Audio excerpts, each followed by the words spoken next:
Rencana lamaran pupus, kekasih Anggi menangis usai korban tewas dibunuh. Sebuah tiket pesawat dari Makassar menuju Jakarta menjadi saksi bisu dari hancurnya sebuah harapan besar.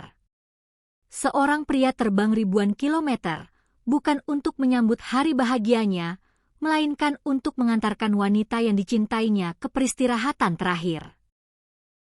Anggi Aulia Rashid, gadis berusia 25 tahun, tewas secara mengenaskan setelah dilempar dari atas flyover Tol Bor, Simpang Yasmin, Kota Bogor, pada Sabtu, 23 Mei 2026.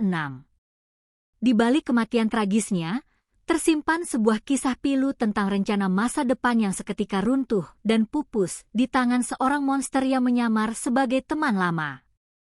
Kematian Anggi menyisakan duka yang teramat dalam, terutama bagi sang kekasih yang selama ini menjalin hubungan jarak jauh dari Makassar. Hubungan mereka bukan sekadar cinta biasa, melainkan komitmen serius yang sudah melangkah jauh. Kakak kandung korban, Humaira, dengan mata berkaca-kaca mengungkapkan rahasia yang kini tinggal kenangan. Bulan depan mereka sebenarnya berencana untuk melangsungkan acara lamaran. Cuma untuk tanggal pernikahannya, kami pihak keluarga memang belum tahu, ujar Humaira dengan suara bergetar. Mendengar kabar bahwa belahan jiwanya tewas dibunuh, sang kekasih langsung syok. Tanpa berpikir panjang, ia langsung terbang dari Makassar menuju Bogor. Namun, tak ada pelukan hangat atau senyuman menyambut kedatangannya. Yang ia dapati hanyalah tubuh kaku sang kekasih yang telah terbujur di dalam peti jenazah. Rencana indah bulan depan, kini berubah menjadi upacara pemakaman yang penuh tangis air mata. Tragedi ini sempat diwarnai isu simpang siur di media sosial yang menyebutkan bahwa pelaku pembunuhan adalah pacar korban sendiri. Menanggapi hal tersebut, Humaira secara tegas meluruskan berita bohong itu. Ia memastikan bahwa pria biadab bernama Muhammad Febri, alias Febri Ambon, sama sekali bukan kekasih Anggi. Hubungan mereka murni hanya sebatas teman lama semasa menempuh pendidikan di sekolah menengah kejuruan, SMK, yang sudah bertahun-tahun kehilangan kontak.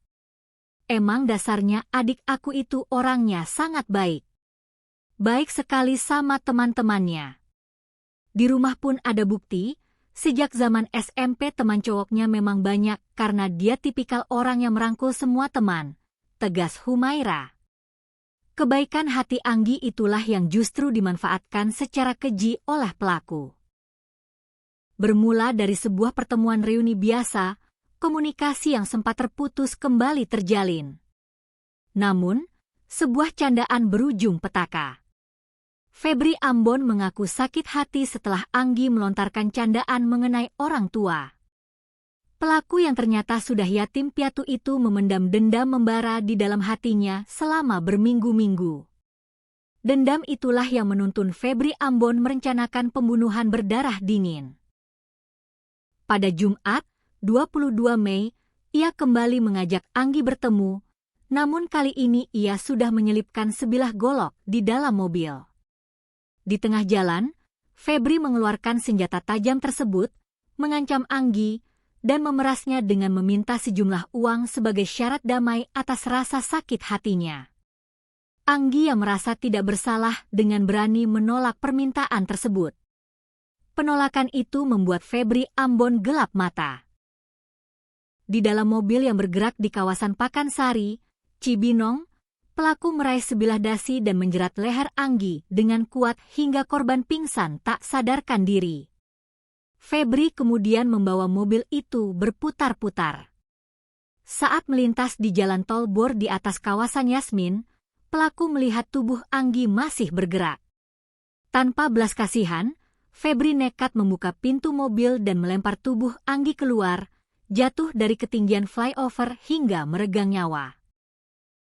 Kini, Febri Ambon telah diringkus oleh pihak berwajib untuk mempertanggungjawabkan perbuatan biadabnya.